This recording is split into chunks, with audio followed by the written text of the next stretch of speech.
El hijo del millonario prometió casarse con una niña que lo alimentó. Volvió años después, el encuentro en el abismo. El viento helado de noviembre no era lo único que cortaba la piel de Adrián esa tarde. A sus 10 años, el frío que sentía en los huesos no provenía del clima, sino de ese vacío inmenso y oscuro que se había instalado en su pecho hacía apenas unas horas.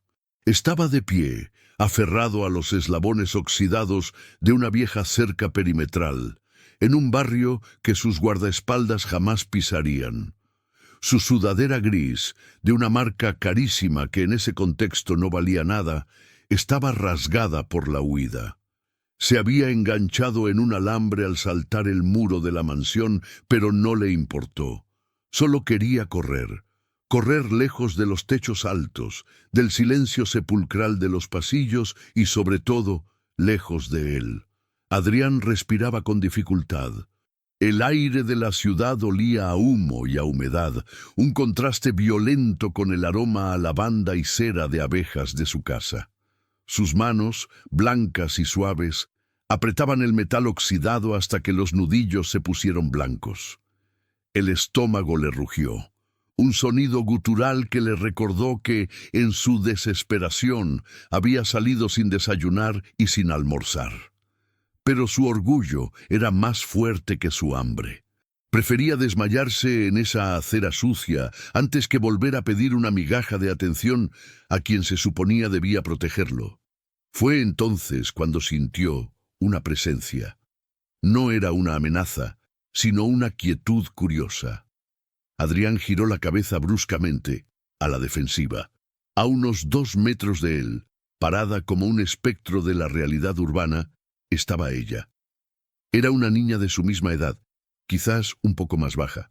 Su cabello rubio estaba enmarañado, como si el viento hubiera jugado con él durante días sin pedir permiso.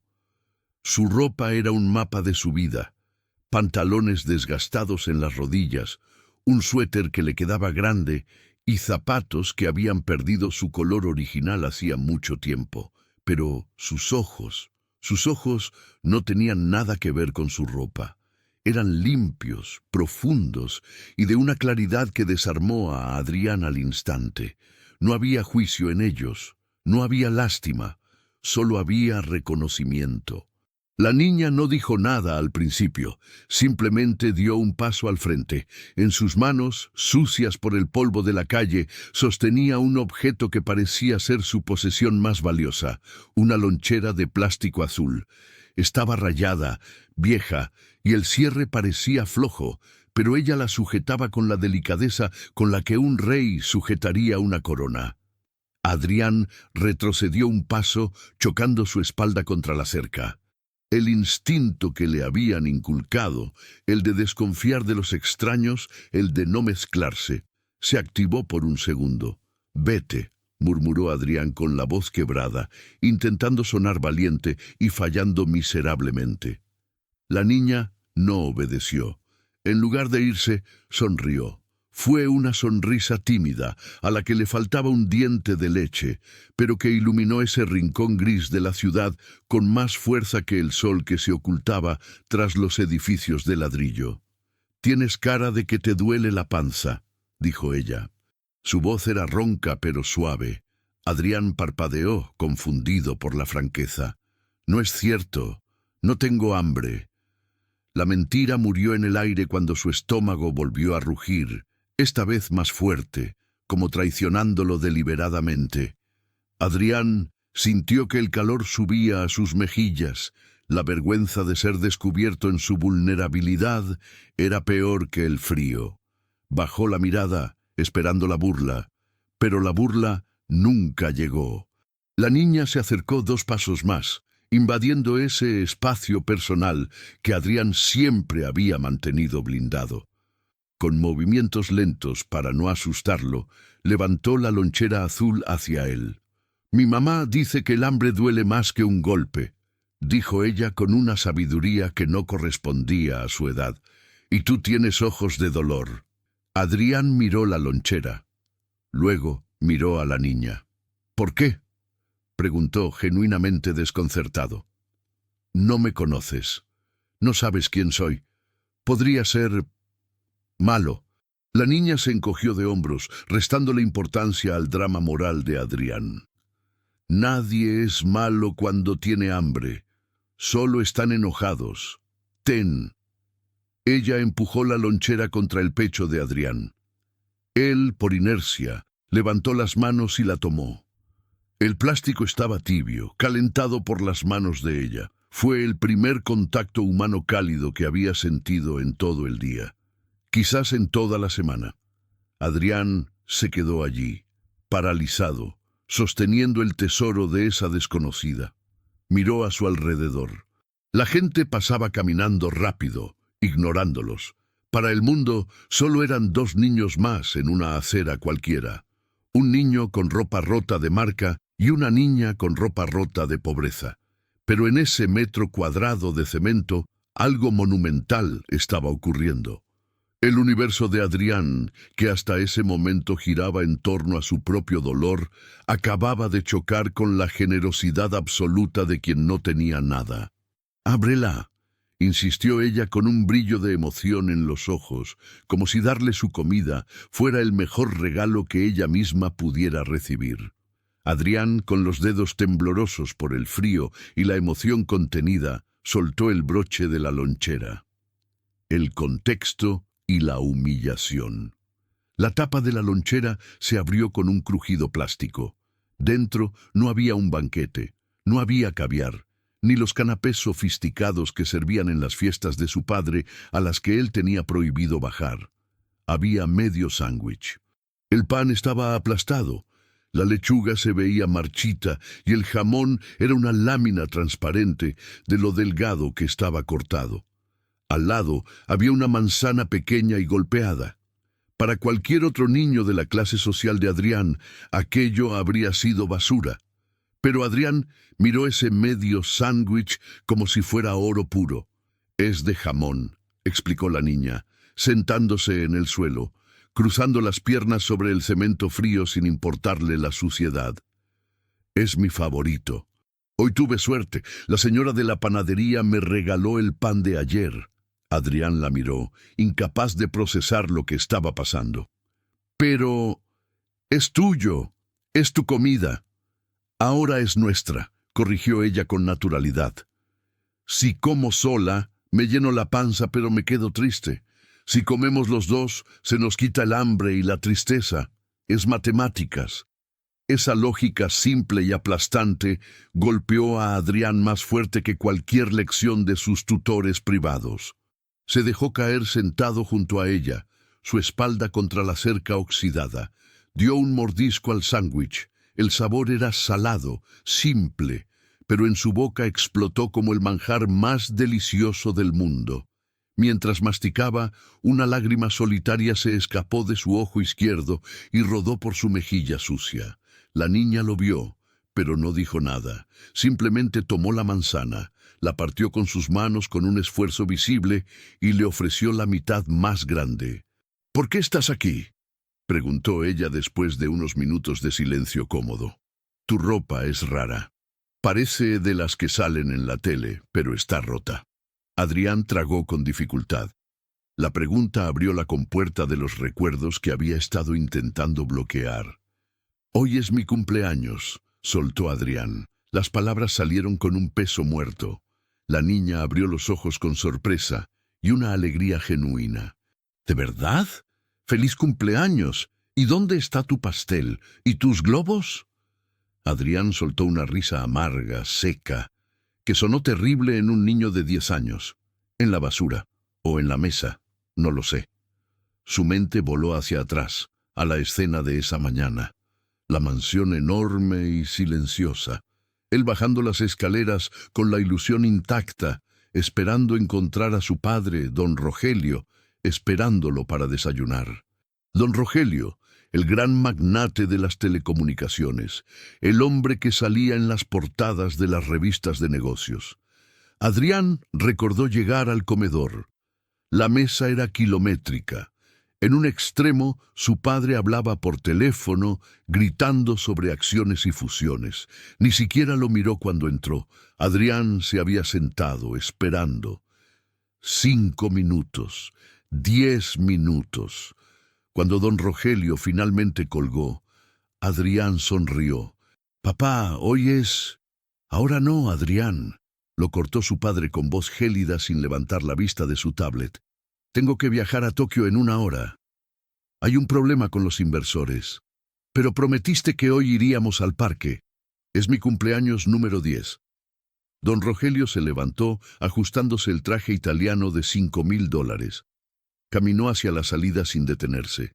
«Deja de decir tonterías. Eres un niño grande. No necesitas que te lleven de la mano al parque. Compra lo que quieras con la tarjeta que te dio mi secretaria. Y no me molestes. Estoy ocupado construyendo el futuro». Adrián se había quedado ahí, de pie en el mármol frío, viendo la espalda de su padre desaparecer. «Construyendo el futuro», había dicho, pero se había olvidado de su presente, de su hijo. La furia había subido por su garganta como bilis. Agarró un jarrón de la entrada y lo estrelló contra el suelo. Luego salió corriendo. Corrió hasta que sus pulmones ardieron y sus pies lo llevaron a esa parte de la ciudad donde el dinero de su padre no significaba nada. «Mi papá se fue», le dijo Adrián a la niña, volviendo al presente, con la voz temblando. «Se le olvidó. Prefiere su dinero que a mí. Tengo una tarjeta negra en el bolsillo que puede comprar todos los juguetes de la ciudad, pero no tengo a nadie con quien jugar». Adrián sacó la tarjeta de crédito platino de su bolsillo y la miró con asco. «Esto no sirve para nada. No se puede comer. No te abraza». La niña miró la tarjeta brillante y luego miró el medio sándwich que quedaba en la mano de Adrián. Entendió todo sin necesidad de explicaciones complejas. Ella, que a veces tenía que buscar monedas en las fuentes para comprar leche, vio la pobreza absoluta en el niño rico. «Tú eres muy pobre», dijo ella con tristeza. «Tienes muchas cosas, pero eres pobre de adentro». Adrián asintió, las lágrimas ahora cayendo libremente. «Y tú no tienes nada, pero me diste tu comida». «Yo soy millonaria», replicó ella con una sonrisa traviesa, señalándose el pecho. «Aquí adentro tengo mucho. Mi mamá dice que mientras tengamos amor para dar, nunca estaremos en bancarrota». Adrián la miró con admiración. En ese momento, esa niña sucia y despeinada le pareció la reina más poderosa del universo. Ella tenía lo que él desesperadamente anhelaba. «¿Cómo te llamas?», preguntó él. «Clara», respondió ella. «Yo soy Adrián». «Mucho gusto, Adrián el pobre», bromeó ella, dándole un empujoncito con el hombro. Adrián rió. Fue una risa real, liberadora. Se terminó el sándwich y sintió que una fuerza nueva le llenaba el cuerpo. No era solo la comida, era la conexión. Por primera vez en su vida alguien lo veía a él, no a su apellido, no a su herencia. «Clara», dijo Adrián poniéndose serio de repente. La miró fijamente, con la intensidad de quien toma una decisión de vida o muerte. «Cuando sea grande, voy a ser como tú». «¿Guapo y simpático?», rió ella. «No, rico de verdad. Voy a tener tanto amor que podré regalarlo como tú hiciste con este sándwich». Adrián se limpió las manos en su pantalón y buscó la mirada de Clara. «Prometo que nunca olvidaré esto. Nadie ha hecho algo así por mí. Mi papá me da regalos caros para que me calle, pero tú me diste lo que tenías para que yo estuviera bien». En ese instante, el chirrido de unos neumáticos rompió la magia. Un auto negro, blindado y enorme, se detuvo bruscamente frente a ellos, subiéndose parcialmente a la acera. Las puertas se abrieron con violencia. El terror cruzó el rostro de Adrián. Sabía quiénes eran. No lo habían encontrado por amor, lo habían encontrado porque era un activo valioso de la empresa que se había perdido. 2 hombres de traje, con auriculares en los oídos y rostros de piedra, bajaron corriendo. Detrás de ellos bajó don Rogelio. No parecía preocupado, Parecía furioso por la pérdida de tiempo. «¡Ahí está!», gritó uno de los guardaespaldas. Clara se asustó y se pegó a la cerca, abrazando su lonchera vacía contra el pecho. Adrián se puso de pie de un salto, poniéndose delante de ella como un escudo humano. «¡No!», gritó Adrián. «¡Déjenme!». Pero era inútil. Don Rogelio se acercó, sus zapatos de piel brillando obscenamente contra el pavimento sucio de la calle. Miró a Adrián con desprecio por su estado y luego posó sus ojos fríos sobre Clara. La miró como quien mira una cucaracha en un restaurante de lujo. «¿Qué haces en este basurero, Adrián?», bramó don Rogelio. «¿Y con esta gente?». «Ella es mi amiga», gritó Adrián, mientras un guardaespaldas lo agarraba del brazo para arrastrarlo hacia el auto. «Ella me dio de comer cuando tú te olvidaste». Don Rogelio soltó una carcajada seca y cruel. Metió la mano en su bolsillo, sacó un billete de alta denominación, lo arrugó y lo tiró a los pies de Clara. «Toma, niña, por las molestias, y aléjate de mi hijo. Él no pertenece a tu mundo, y tú ensucias el suyo». Adrián luchaba, pataleaba, gritaba el nombre de Clara mientras lo metían a la fuerza en el asiento trasero de cuero. «¡Clara! ¡Volveré!», juró Adrián con la cara pegada a la ventanilla ahumada. «Te lo prometo». El auto arrancó, dejando una nube de humo.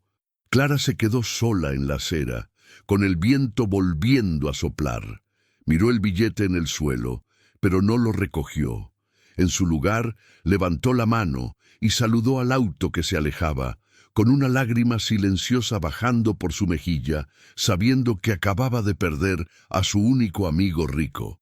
Y él había perdido lo único real que tenía: la jaula de oro y el juramento silencioso. El interior del automóvil blindado era un ataúd de cuero y silencio. El aire acondicionado estaba tan frío que Adrián sentía que le congelaba las lágrimas en las mejillas, pero no se atrevía a limpiarlas. A su lado, don Rogelio revisaba correos en su teléfono como si acabara de recoger un paquete de la tintorería y no a su propio hijo de un barrio marginal. La indiferencia de su padre dolía más que cualquier golpe. Era un muro invisible contra el que Adrián se había estrellado toda su vida. «Hueles a basura», dijo don Rogelio sin levantar la vista. Su tono no era de enojo, sino de un asco clínico, desapasionado. «Tendremos que quemar esa ropa. No quiero que ninguna bacteria de esa gente entre en la casa». Adrián apretó los puños sobre sus rodillas. La imagen de Clara, sola en la acera con el viento moviendo su cabello sucio, se repetía en su mente como una película rayada. Ella le había dado todo. Su padre, que tenía el mundo en el bolsillo, no le daba nada. «Ella no es basura», susurró Adrián. Fue un sonido pequeño, pero en el silencio hermético del coche sonó como un disparo.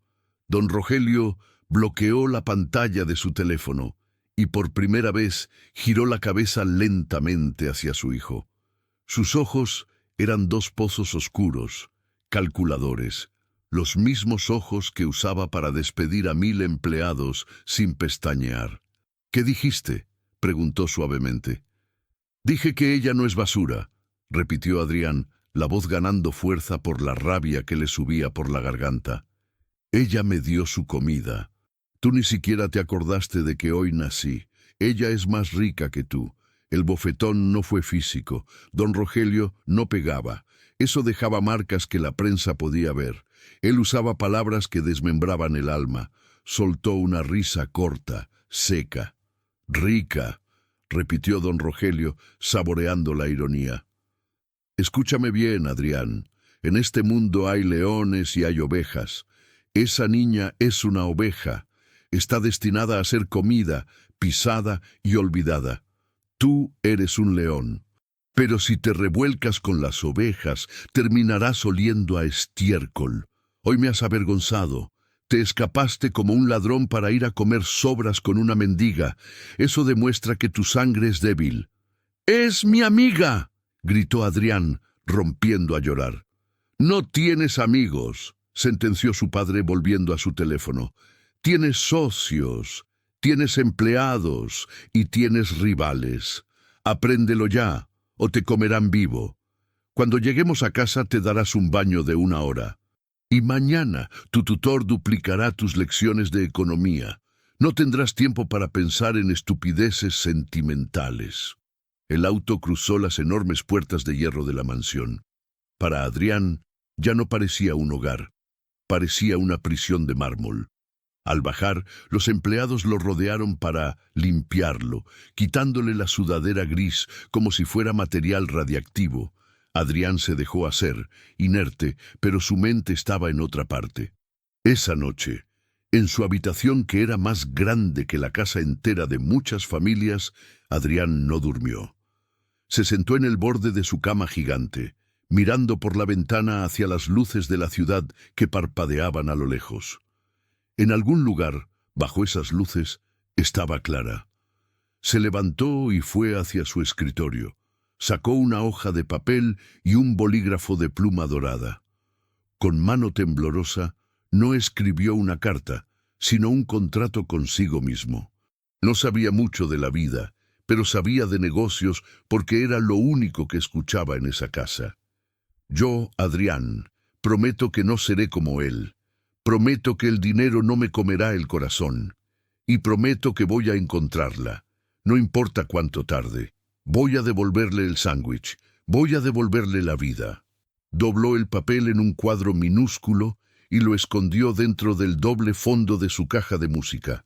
El único regalo de su madre fallecida que su padre no había tirado. Ese papel sería su ancla. Durante los siguientes años, cada vez que don Rogelio lo obligaba a ser frío, cada vez que le enseñaba a despreciar a los débiles, Adrián tocaba ese papel para recordar quién era en realidad. El niño de la cerca oxidada seguía vivo, esperando su momento. El invierno de 15 años y la forja del carácter. El tiempo pasó, no como un río, sino como una apisonadora. 5 años después, Adrián tiene 15, Clara tiene 15. Adrián fue enviado a un internado en Suiza. Don Rogelio quería endurecerle el carácter lejos de cualquier distracción. Allí, rodeado de hijos de diplomáticos y reyes, Adrián aprendió a usar la máscara, aprendió a sonreír sin sentir, a dar la mano con firmeza mientras evaluaba la utilidad de la otra persona. Se volvió brillante, el primero de su clase, un estratega nato. Pero sus compañeros lo llamaban el glaciar. Nunca iba a fiestas, nunca se emborrachaba, nunca se enamoraba de las chicas que, deslumbradas por su apellido, intentaban acercarse. En las noches, mientras sus compañeros dormían, Adrián miraba el techo y repetía el nombre como un mantra. Clara, Clara, Clara. La soledad era su compañera, pero ya no le asustaba. La usaba para prepararse. Estaba acumulando poder, no para disfrutarlo, sino para tener la libertad que su padre nunca tuvo. Mientras tanto, al otro lado del océano, la vida de Clara no era de estudio, sino de supervivencia. Su madre enfermó gravemente. La tos mala, la llamaban en el barrio. Clara tuvo que dejar la escuela secundaria para trabajar. No había lujos, no había internados suizos. Había turnos de 12 horas lavando platos en restaurantes de mala muerte, donde los dueños le gritaban si rompía un vaso.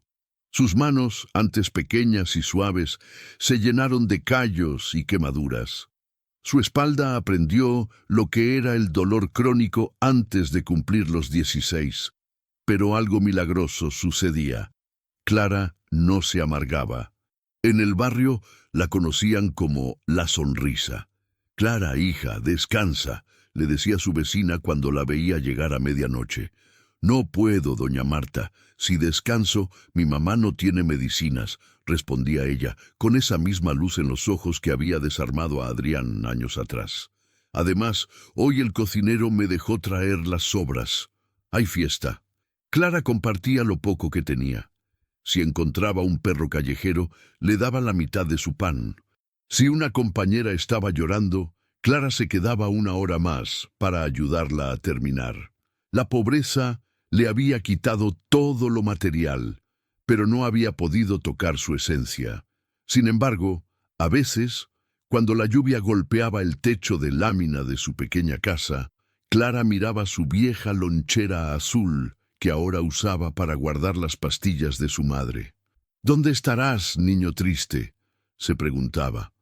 «Ojalá tú sí hayas comido hoy». 10 años después, Adrián tiene 20, Clara tiene 20.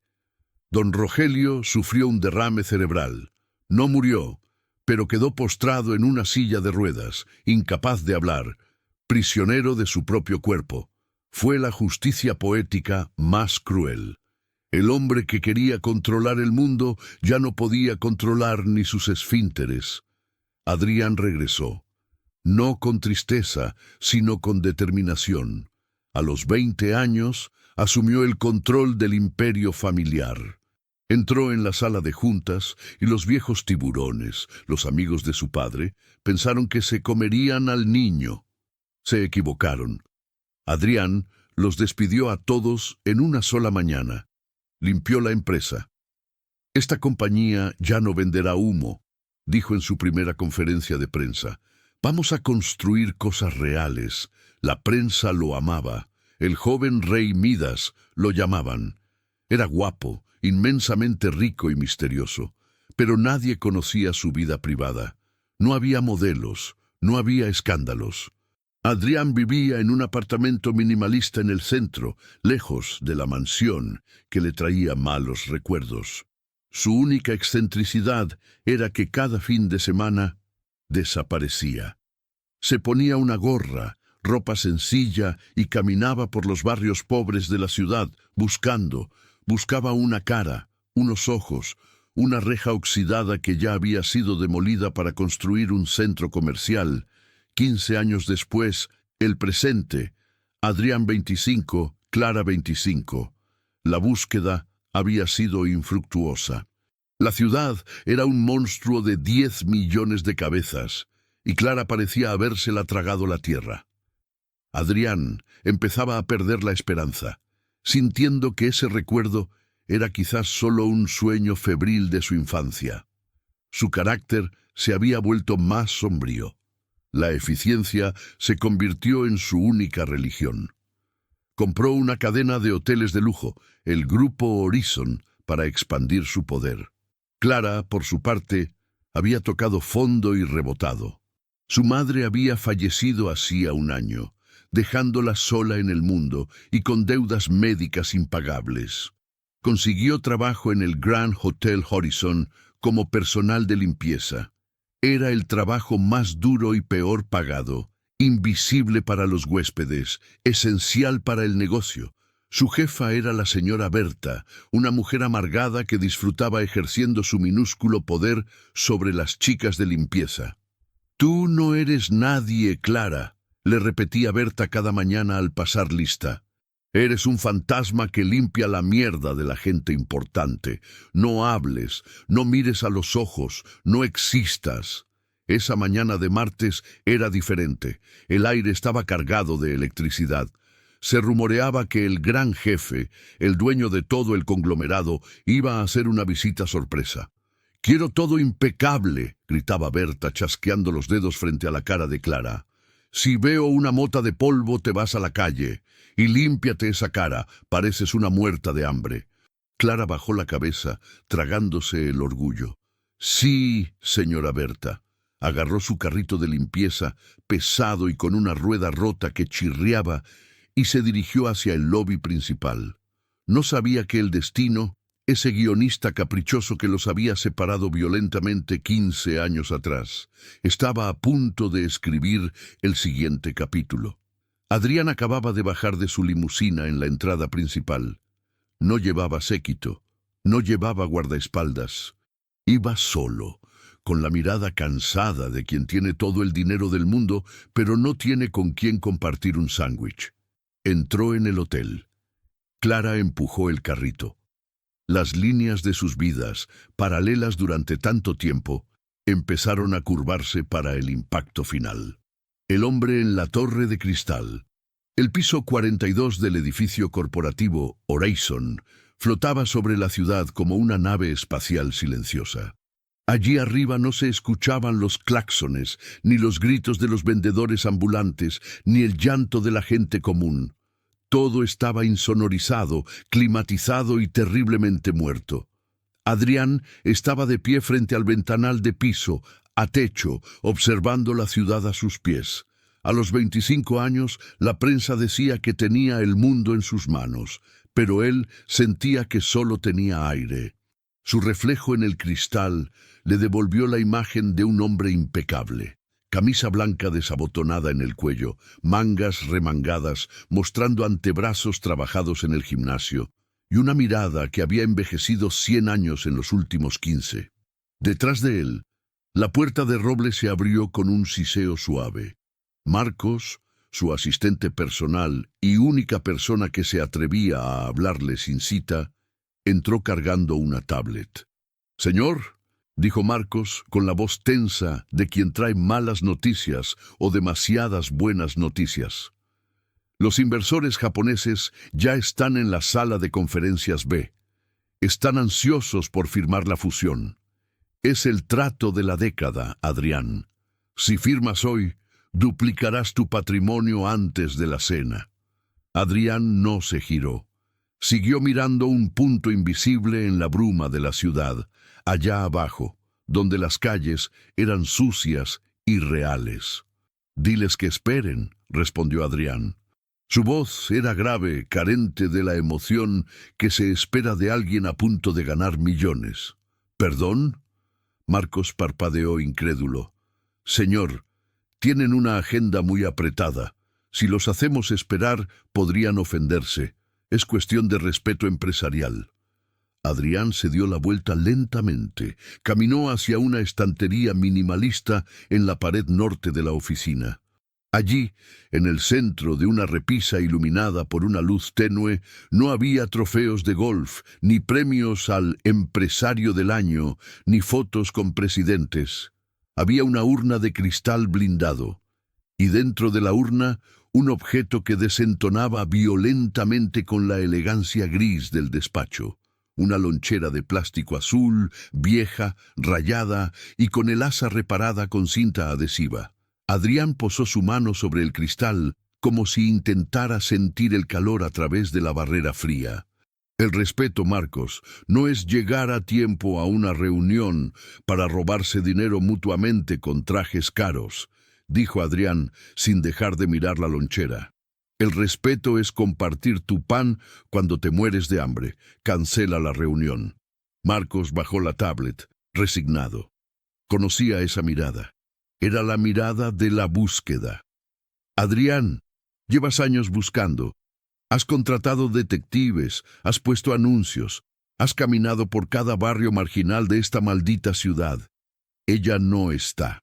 Tienes que empezar a vivir tu vida real, no la promesa de un niño de 10 años.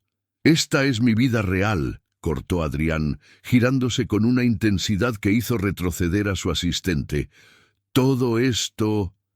Hizo un gesto vago, abarcando la oficina de lujo. «Esto es solo el escenario. Esa niña, Clara, me salvó de convertirme en mi padre. Si no la encuentro, si no cumplo lo que prometí, entonces soy igual que él, un hombre que toma y nunca devuelve». Adrián caminó hacia su escritorio y tomó una chaqueta sencilla, de color azul marino, sin marcas visibles. Se quitó el reloj de oro de $50,000 y lo dejó caer con desdén sobre la mesa de caoba. «Voy a bajar al hotel», anunció Adrián. «No quiero escoltas, no quiero que el gerente sepa que estoy ahí. Quiero caminar por el lobby y ver la verdad. Quiero ver si mi empresa tiene alma o si solo es una máquina de hacer dinero». «Te reconocerán», advirtió Marcos. «No lo harán». Adrián se despeinó el cabello perfectamente peinado con una mano, desordenándolo hasta parecer un joven cualquiera. «La gente aquí solo mira los trajes y las joyas. Nadie mira a los ojos. Eso me lo enseñó ella». Adrián salió de la oficina, dejando atrás los millones de dólares y la seguridad de su torre. Mientras el ascensor descendía a gran velocidad, Sintió ese cosquilleo en el estómago, esa intuición eléctrica que no había sentido en años. Hoy el aire se sentía diferente. Hoy la lonchera azul parecía brillar más en su memoria. El destino estaba barajando las cartas de nuevo, y Adrián estaba listo para apostarlo todo a una sola mano. La cenicienta del asfalto y la bruja con tacones, 30 pisos más abajo, en las entrañas del Grand Hotel Horizon, el aire no olía a perfume caro ni a flores frescas. Olía a lejía, a sudor rancio y a desesperación silenciosa. Era el pasillo de servicio, el sistema circulatorio invisible que mantenía vivo al monstruo de lujo. Clara empujaba el carrito de limpieza número 4. La rueda delantera derecha estaba atascada y cada 3 metros hacía un clac-clac irritante que se le clavaba en el cerebro. Le dolía la espalda, le dolían las piernas, pero lo que más le dolía era el alma. A sus 25 años, la belleza de Clara seguía ahí, intacta bajo el uniforme gris, 2 tallas más grande, que la empresa le obligaba a usar. Su cabello rubio estaba recogido en un moño severo, ocultando su brillo, y su rostro estaba lavado, sin una gota de maquillaje, porque las reglas decían que las limpiadoras debían ser invisibles y neutras. Pero sus ojos seguían teniendo esa profundidad oceánica, aunque ahora estaban velados por una capa de tristeza crónica. ¡Más rápido, tortuga! El grito agudo resonó en el pasillo de baldosas blancas. Clara se tensó, sus hombros subiendo en un acto reflejo de defensa. No necesitaba girarse para saber quién era. El sonido de los tacones golpeando el suelo con furia marcial la delataba. La señora Berta apareció por la esquina. Era una mujer baja, robusta, con el cabello teñido de un rojo artificial y demasiado maquillaje, como si intentara compensar su fealdad interior con capas de estuco. Berta no era la dueña del hotel, era la jefa de amas de llaves, pero se comportaba como si fuera la emperatriz del universo. Odiaba a Clara. La odiaba por su juventud, la odiaba por su belleza natural que ni la pobreza podía apagar y, sobre todo, la odiaba porque Clara nunca contestaba mal, nunca se rebajaba a su nivel de vulgaridad. «Lo siento, señora Berta», dijo Clara bajando la cabeza. «La rueda del carrito está rota. Pedí mantenimiento hace una semana, pero...» «Excusas». Berta le dio una patada al carrito haciendo que se tambaleara. Unas toallas limpias cayeron al suelo. «Mira lo que haces. Eres torpe, inútil y sucia. Ahora esas toallas no sirven. Tendrás que lavarlas de nuevo y se te descontará del sueldo». Clara sintió las lágrimas picando detrás de sus ojos, pero se mordió el labio inferior hasta casi sangrar. No podía llorar, no le daría ese placer, necesitaba el dinero. Todavía debía 3 meses de alquiler del cuarto húmedo donde vivía, y los prestamistas que habían pagado el funeral de su madre no eran pacientes. «Sí, señora». «Lo siento, señora», repitió Clara mecánicamente, agachándose para recoger las toallas. Berta se inclinó sobre ella, invadiendo su espacio, oliendo a perfume barato y cigarrillo mentolado. «Escúchame bien, princesita de la basura. Hoy viene gente importante, muy importante. Dicen que el dueño de todo esto podría aparecer. No quiero verte respirar cerca de los huéspedes. Tu lugar es el suelo. Si te veo levantando la cabeza, te despido. ¿Entendiste?» «Entendí». «No te oigo».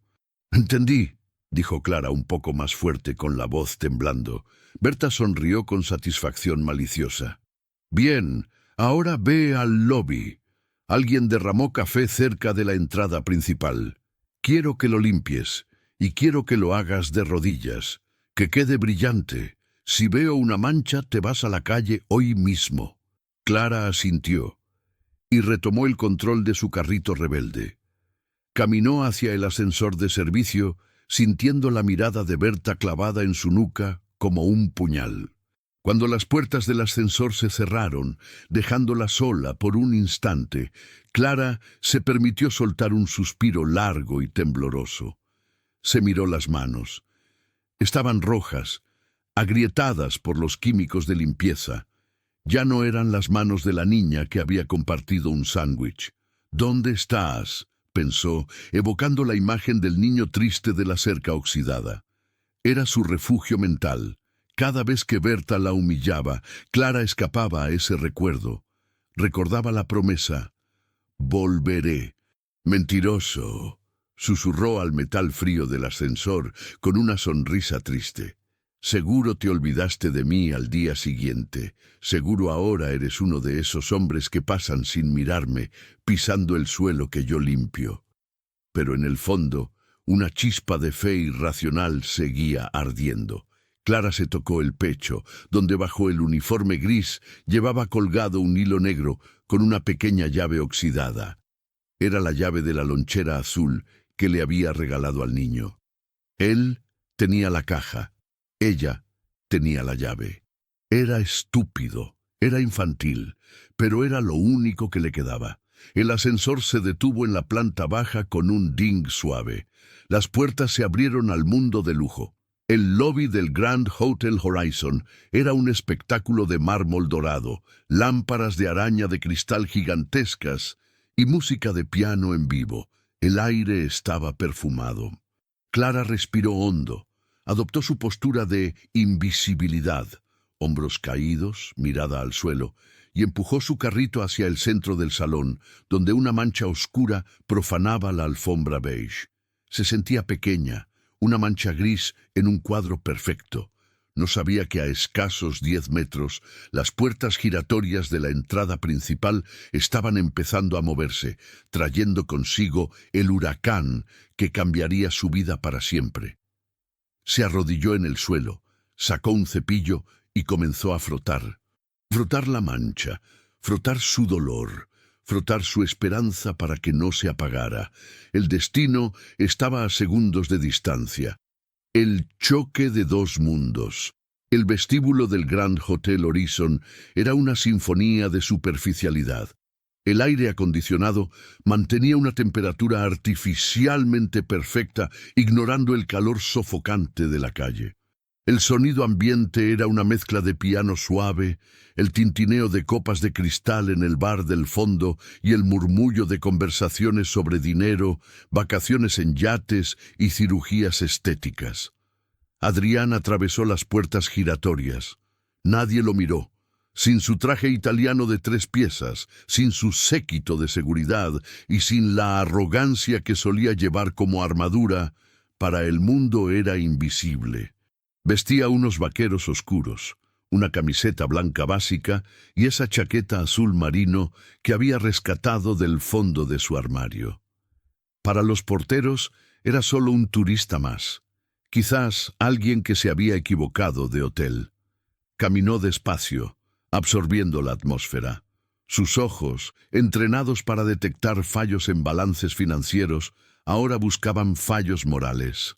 Observó al recepcionista forzar una sonrisa falsa ante un huésped grosero.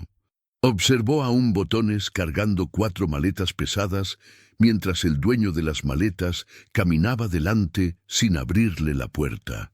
Adrián sintió una punzada de asco. «He construido un palacio para la vanidad», pensó, apretando los puños dentro de los bolsillos de su chaqueta.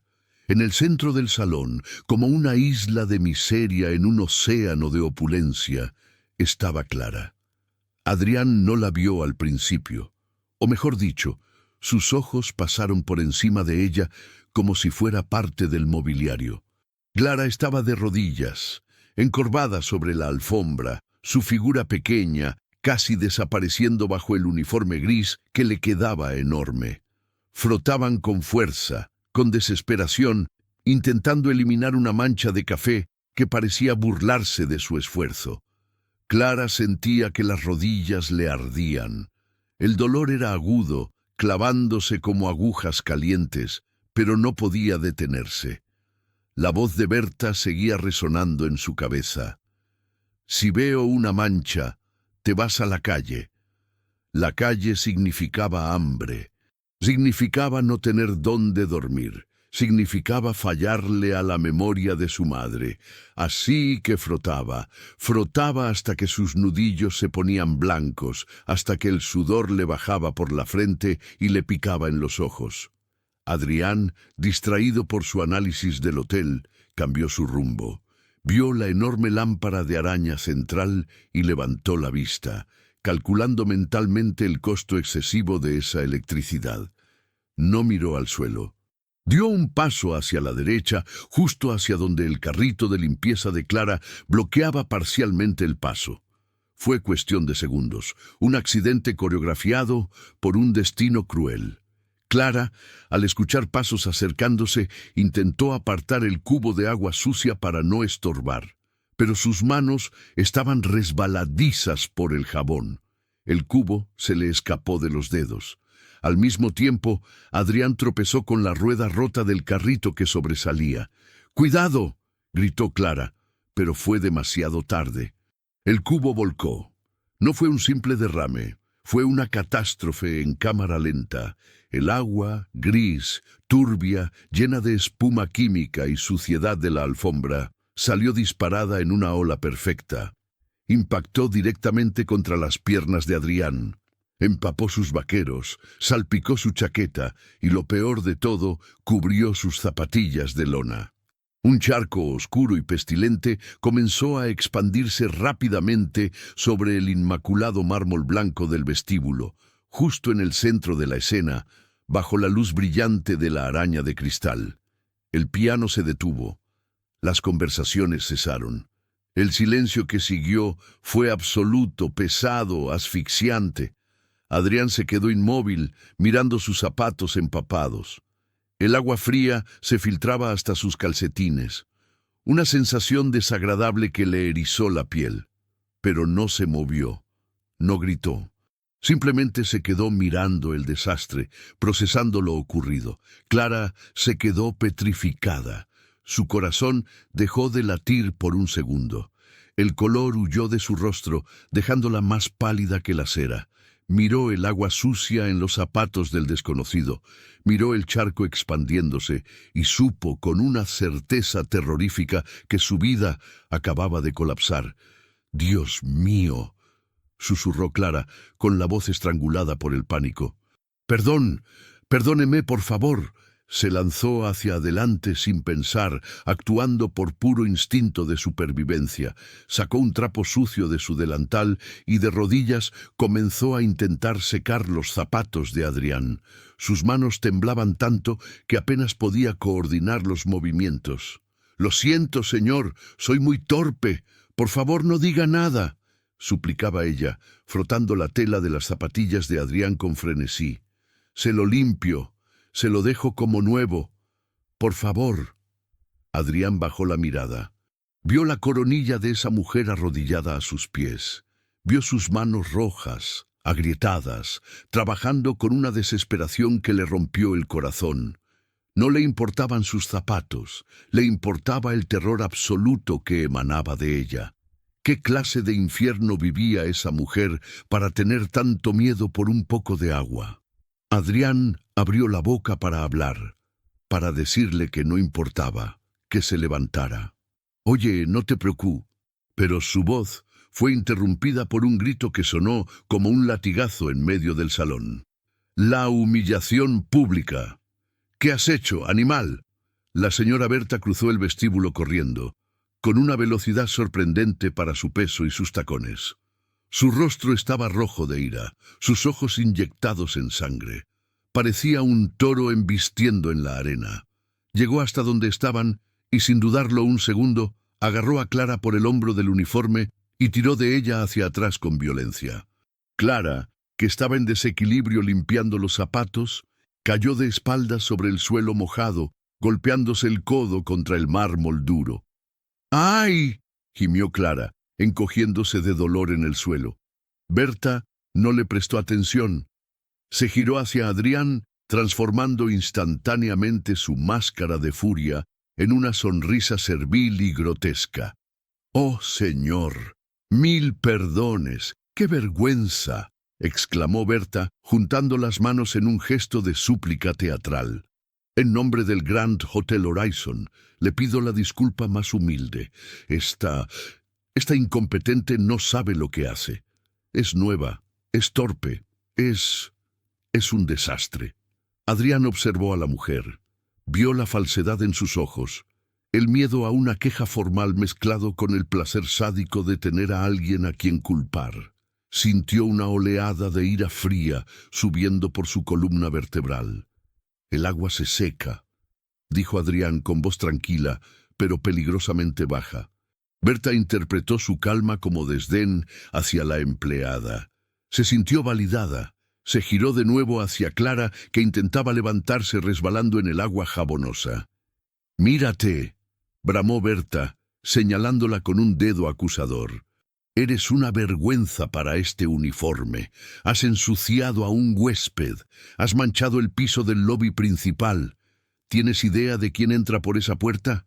Gente decente, no basura callejera como tú». Los huéspedes del hotel habían formado un círculo morboso alrededor de la escena. Hombres de negocios con trajes caros miraban con desaprobación, susurrando entre ellos. Mujeres con joyas brillantes miraban a Clara con asco, protegiendo sus bolsos como si la torpeza fuera contagiosa. Nadie se acercó a ayudar, nadie ofreció una mano. Todos disfrutaban del espectáculo de la ejecución social. «Señora Berta, fue un accidente», sollozó Clara desde el suelo. El agua sucia había empapado su falda. Se sentía desnuda, expuesta. Las lágrimas se mezclaban con el jabón en su cara. La rueda se trabó. «Yo no quería». «¡Cállate!», gritó Berta, dándole una patada al cubo vacío, que salió rodando ruidosamente por el lobby. «No quiero oír tus excusas baratas. Siempre es lo mismo contigo. Eres lenta, eres sucia, y ahora eres un peligro». Berta se inclinó sobre Clara, bajando la voz para que solo ella y Adrián, que estaba a 1 metro, pudieran escuchar el veneno puro. «Te lo advertí, Clara.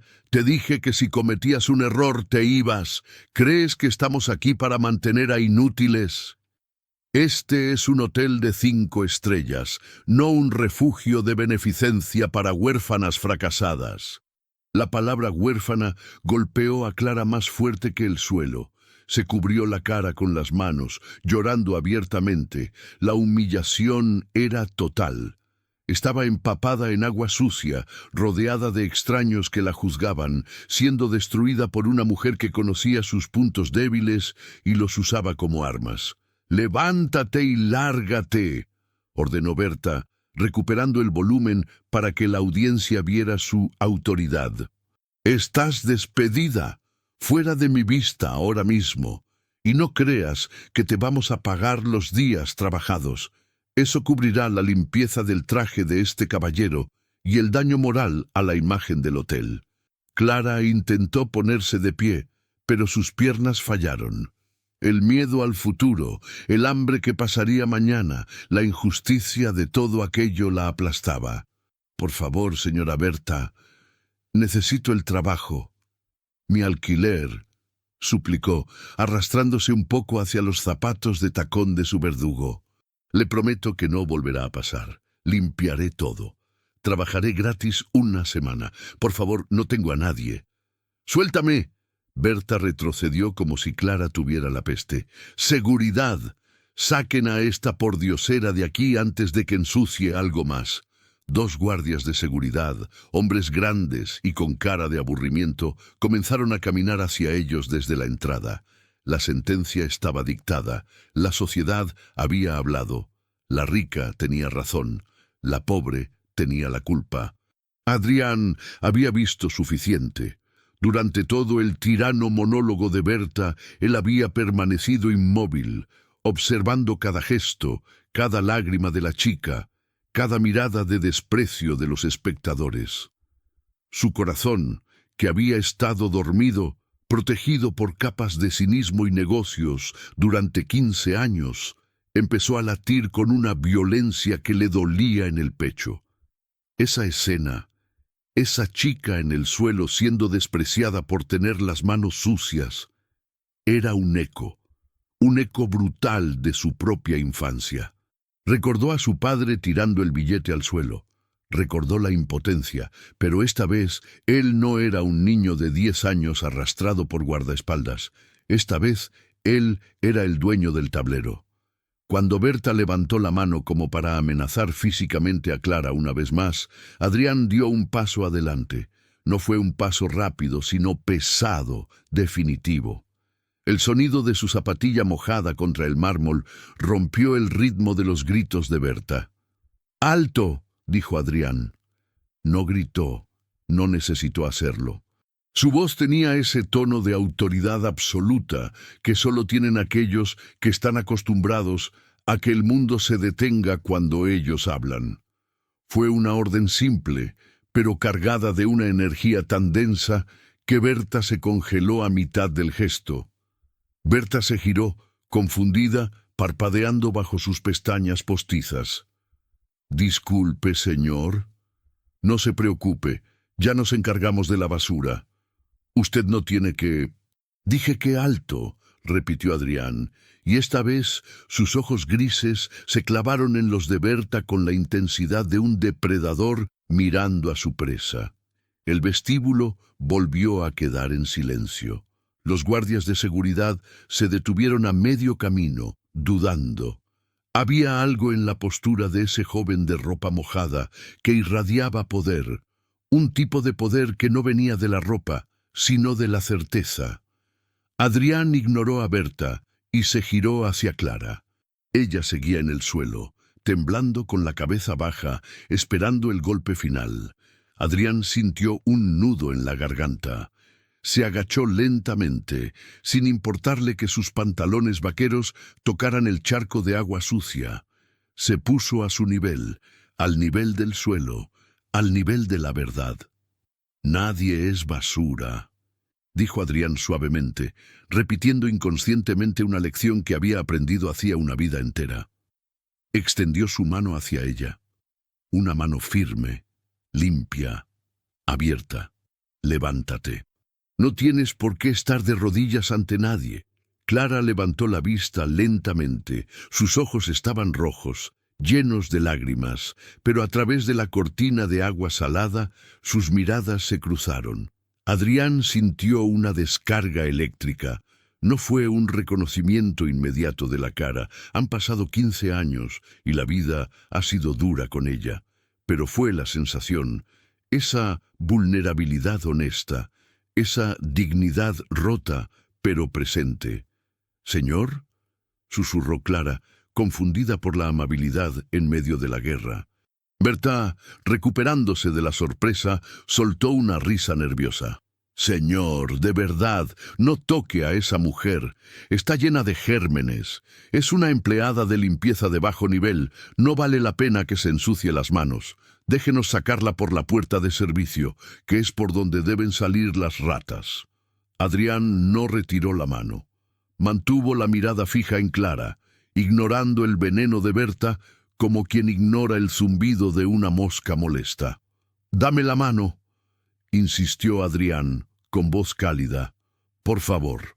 Clara, temblando, levantó su mano derecha. Estaba sucia por el agua del piso, roja por el trabajo. Dudó un segundo, avergonzada de su propia piel, pero la mirada de él le dio valor. Tocó la mano de Adrián. Al momento del contacto, el tiempo pareció deformarse. La piel de ella estaba fría, la de él ardiendo. Adrián cerró sus dedos alrededor de la mano de Clara con firmeza y tiró suavemente hacia arriba, ayudándola a ponerse de pie. Ahora estaban frente a frente. Adrián, con los zapatos chorreando agua sucia, Clara con el uniforme empapado y el alma expuesta. Berta, indignada por ser ignorada, cometió el último error de su carrera. Dio un paso hacia Adrián, invadiendo su espacio, con el dedo en alto. «Oiga, usted no puede interferir en la disciplina de mi personal. ¿Quién se cree que es? ¿Un activista? Si no le gusta cómo manejamos las cosas en el Hotel Horizon, puede irse a otro lado.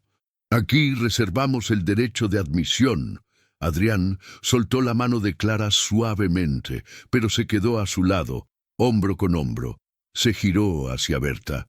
Su rostro ya no tenía rastro de la tristeza melancólica de la oficina. Ahora era puro acero. ¿Que quién me creo que soy?, preguntó Adrián con una calma aterradora.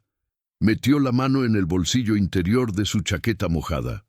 No sacó una tarjeta de crédito. No sacó dinero. Sacó una credencial corporativa negra con letras doradas en relieve.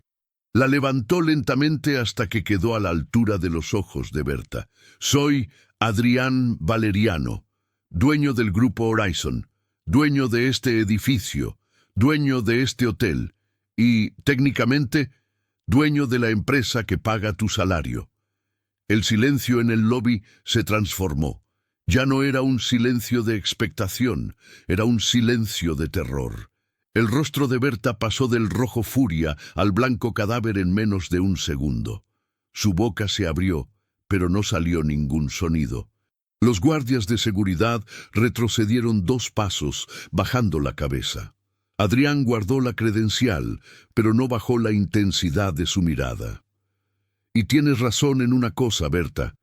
Aquí reservamos el derecho de admisión, y yo no admito a personas que humillan a quienes trabajan para mí. Se giró hacia Clara, quien miraba la escena con los ojos desorbitados, incapaz de procesar que el joven de los zapatos sucios era el gran jefe. Adrián la miró, y entonces algo brilló en el cuello de ella. Con el movimiento al levantarse, un hilo negro se había salido de debajo de su uniforme. Colgando del hilo, balanceándose suavemente, había una pequeña llave oxidada. El mundo de Adrián se detuvo. Su respiración se cortó. Conocía esa llave. Había intentado abrir una cerradura de plástico 1000 veces con una llave imaginaria, porque la real se la había llevado ella. ¿Clara?, preguntó Adrián.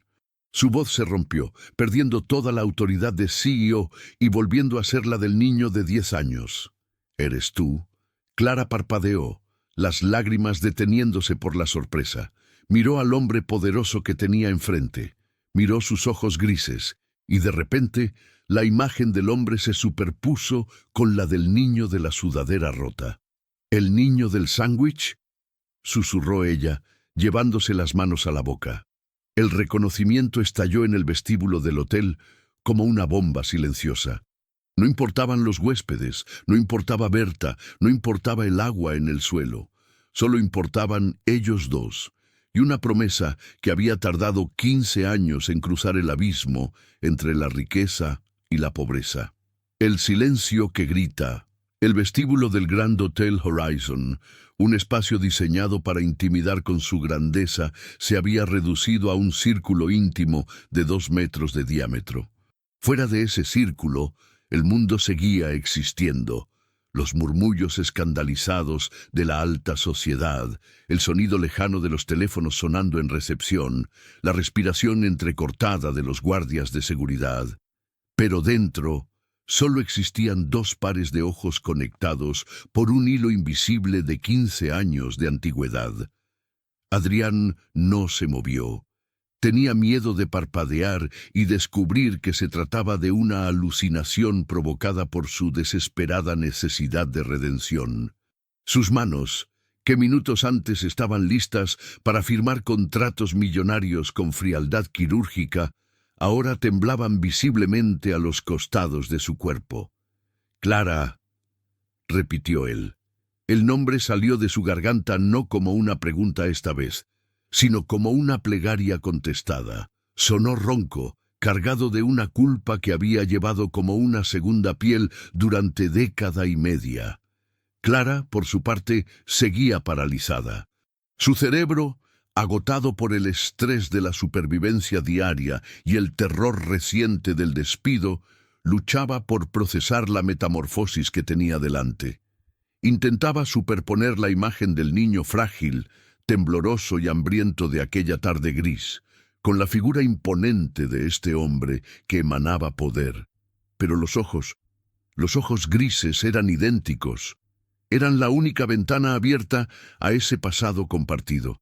Creí que era un sueño, balbuceó Clara, su voz apenas un hilo de voz. Creí que te habías olvidado, que los ricos siempre olvidan. Adrián sintió esas palabras como si le hubieran arrancado el corazón sin anestesia.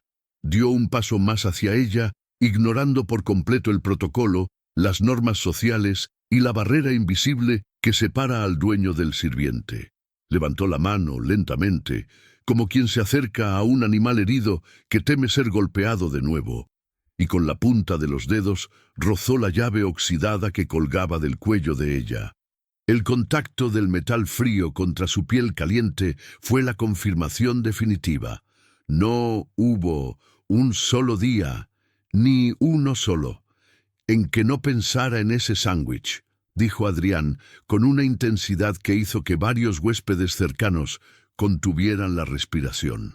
He buscado esta llave en cada rostro, en cada calle. He construido todo esto. Hizo un gesto vago con la mano libre, abarcando el lujo obsceno del hotel. Solo para tener los recursos para encontrarte. Y estabas aquí. Dios mío, estabas aquí abajo todo el tiempo, limpiando mis suelos. La emoción del momento era tan densa que se podía cortar con un cuchillo. Sin embargo, la atmósfera sagrada fue profanada por un sonido agudo y discordante. ¡Ja! No me hagan reír. La señora Berta, recuperándose del shock inicial de ver la credencial de Adrián, había decidido jugar su última carta. Su mente, retorcida por años de mezquindad y envidia, no podía aceptar la derrota. No podía aceptar que la rata que ella pisoteaba fuera importante. El miedo la volvió temeraria. Berta avanzó, rompiendo el círculo mágico con su presencia tóxica.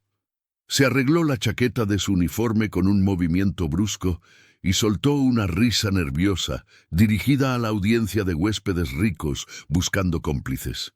Señor Valeriano, con todo respeto, creo que usted está siendo engañado por esta actriz, dijo Berta, señalando a Clara con desdén. ¿Esa llave? Seguro la encontró en la basura o se la robó a alguien. Estas chicas son muy astutas, señor. Ven a un hombre con dinero y corazón noble como usted e inventan cualquier historia para sacar ventaja. Mírela bien. ¿De verdad cree que alguien como ella puede ser amiga de alguien como usted? Es una limpiadora de tercera categoría que ni siquiera sabe manejar un cubo de agua. El veneno en sus palabras era tan corrosivo que Clara instintivamente dio un paso atrás, bajando la cabeza, volviendo a su postura de defensa, de sumisión. La vergüenza de su pobreza, inculcada a golpes de realidad durante años, amenazaba con ahogarla de nuevo. «Tiene razón», susurró Clara soltando la llave y retrocediendo. «Yo no debería...» «Perdóneme, señor. Fue una confusión». Pero antes de que pudiera huir, antes de que pudiera desaparecer por la puerta de servicio y volver a la oscuridad, Adrián reaccionó. Y su reacción no fue la de un empresario, fue la de un león protegiendo a su manada. Adrián se giró hacia Berta. La transformación en su rostro fue aterradora. La vulnerabilidad desapareció, reemplazada por una furia helada, controlada, mucho más peligrosa que cualquier grito. «Cállese», dijo Adrián. No levantó la voz. No necesitó hacerlo. El tono fue tan absoluto que el aire pareció congelarse en el vestíbulo. Berta abrió la boca para protestar, pero Adrián avanzó hacia ella, obligándola a retroceder hasta chocar contra una columna de mármol. «Ha dicho que la mire bien», dijo Adrián clavando sus ojos en la supervisora. «Pues la estoy mirando, y lo que veo es a la única persona en este edificio que tiene verdadera dignidad. Usted lleva un traje limpio, señora Berta, y trabaja en un hotel de lujo, pero su alma está más sucia que el agua que hay en ese suelo». Adrián se giró hacia la multitud de espectadores. Hombres y mujeres que minutos antes miraban a Clara con asco, ahora observaban la escena con fascinación morbosa. Adrián decidió que ese era el momento. No iba a permitir que la narrativa fuera la de la pobre limpiadora. Iba a reescribir la historia delante de todos. «Escuchen todos», alzó la voz Adrián, su voz resonando con autoridad en el alto techo del lobby. Hace 15 años, yo era un niño que no tenía nada más que una tarjeta de crédito inútil y un padre ausente. Tenía hambre, tenía frío, estaba solo en una acera peligrosa, y esta mujer, señaló a Clara, que lo miraba con los ojos muy abiertos. Esta mujer, que era una niña entonces, no me pidió mi apellido, no me pidió dinero, se quitó la comida de la boca para dármela a mí. Un murmullo recorrió la sala. La vergüenza empezó a colorear las mejillas de algunos huéspedes que habían juzgado el libro por su portada desgastada. Adrián volvió su mirada a Berta, quien ahora estaba pálida, sudando frío bajo las capas de maquillaje. «Usted la llamó basura callejera hace un momento», continuó Adrián, acercándose a Berta hasta que pudo oler su miedo. «Déjeme decirle algo sobre la basura. La basura es la gente que usa un poco de poder para humillar a los que no pueden defenderse. La basura es quien cree que el valor de una persona se mide por su uniforme. Clara no es basura. Clara es la dueña moral de este lugar, porque sin su bondad ese día yo no sería el hombre que construyó esto. Probablemente sería un monstruo como usted». Berta tembló. Sabía que estaba acabada. No solo despedida, sino destruida profesionalmente. «Señor, yo solo intentaba mantener el estándar del hotel», gimió, intentando hacerse la víctima. «El estándar de este hotel acaba de cambiar», sentenció Adrián. «Y usted ya no encaja en él». Adrián se dio la vuelta, dándole la espalda definitivamente a la villana de la historia, reduciéndola a la nada. Regresó al lado de Clara. Ella seguía temblando, pero esta vez no era de miedo, sino de una emoción que no cabía en su pecho. Adrián tomó sus manos sucias y agrietadas entre las suyas, sin importarle las manchas, y las levantó como si fueran una reliquia sagrada. «No te vayas, Clara», le pidió, mirándola a los ojos. «Por favor, no te escondas más». «Estoy sucia, Adrián», sollozó ella, mirando su uniforme empapado. «Te estoy manchando. Todos miran». «Que miren», respondió él con firmeza. «Que miren bien, porque están viendo a la mujer que me salvó la vida. La prueba irrefutable». El giro. El ambiente en el vestíbulo había cambiado de la tensión a una curiosidad casi reverencial. Pero aún faltaba algo. La duda seguía flotando en el aire. Para el mundo cínico de los negocios y las apariencias, la palabra de un hombre enamorado o agradecido podía ser solo un capricho momentáneo. Necesitaban ver, necesitaban entender la profundidad de ese vínculo que desafiaba la lógica de clases. Berta, aunque derrotada, seguía allí, jadeando, con la mirada venenosa de quien busca una última grieta para sembrar discordia. «Es muy conmovedor, señor», masculló Berta, lo suficientemente alto para ser oída. «Pero las palabras se las lleva el viento. Mañana usted se despertará en su ático y ella volverá a sus trapos. Son mundos diferentes. El agua y el aceite no se mezclan». Adrián se detuvo. Sabía que ella representaba la voz de la sociedad, esa voz que siempre les diría que no pertenecían juntos. Necesitaba cerrar esa boca para siempre, necesitaba un golpe final. «¿Crees que esto es un capricho?», le preguntó Adrián a Berta sin mirarla. Metió la mano en el bolsillo interior de su chaqueta, junto a su corazón. Sus dedos rozaron el cuero suave de su billetera personal. No la que usaba para las tarjetas corporativas, sino la vieja, la que siempre llevaba consigo. De un compartimento secreto, donde la mayoría de los hombres llevan fotos de sus esposas o hijos, Adrián extrajo algo con sumo cuidado. Era un trozo de papel fotográfico, desgastado por los bordes, con pliegues marcados de haber sido doblado y desdoblado miles de veces. Los colores estaban desvaídos por el tiempo, virando hacia el sepia. Adrián levantó la foto en alto, mostrándola primero a Clara y luego girándola hacia los espectadores y hacia Berta. «Miren esto», ordenó. La foto, granulada y tomada desde la distancia, probablemente por uno de los detectives privados que Adrián contrató años atrás para reconstruir sus pasos, o quizás una imagen de seguridad de la mansión de aquel día fatídico que logró recuperar, mostraba una escena desoladora y hermosa a la vez. Se veía una reja oxidada, se veía a un niño con una sudadera gris cara sentado en el suelo sucio, y se veía a una niña rubia, despeinada, extendiéndole una lonchera azul. No se veían sus caras con alta definición, pero el lenguaje corporal era inconfundible, una ofrenda de paz en medio de la guerra urbana. Clara se llevó las manos a la boca, ahogando un grito. «¿Cómo?», preguntó ella, con las lágrimas corriendo libremente. «Nunca supe que existía esa foto. La encontré en los archivos de seguridad de mi padre años después», explicó Adrián, su voz quebrándose ligeramente. Él guardaba vigilancia de todo. Quería tener pruebas de mi rebeldía para castigarme. Pero para mí fue la prueba de que no te había soñado. Adrián bajó la foto y miró a Berta con una calma devastadora. «Usted dijo que ella es una desconocida que se aprovecha. Esta foto tiene 15 años. 15 años, Berta. Durante 15 años esta imagen ha sido lo único que me ha dado paz en un mundo lleno de hipocresía. Mientras yo cerraba tratos de millones, miraba esta foto y recordaba lo que es la verdadera riqueza».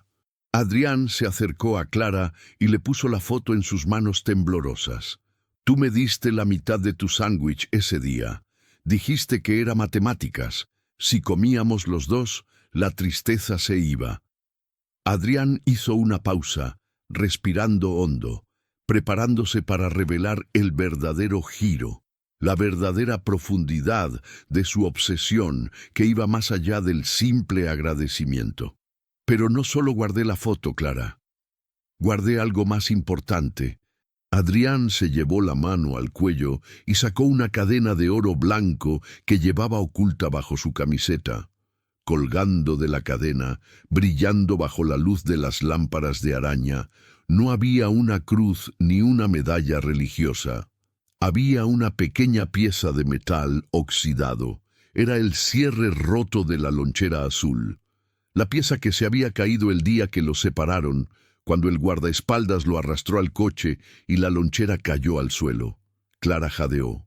Tocó su propia llave y luego miró el cierre en el cuello de Adrián. Eran dos mitades de un mismo todo.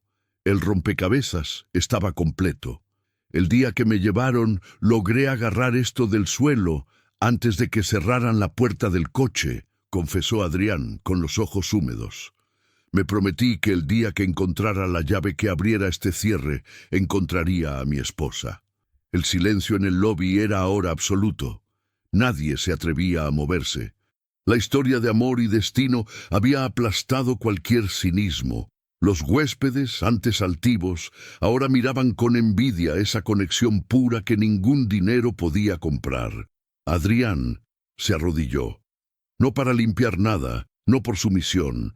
Se arrodilló como un caballero ante su reina. No le importó el charco de agua sucia que empapaba su rodilla.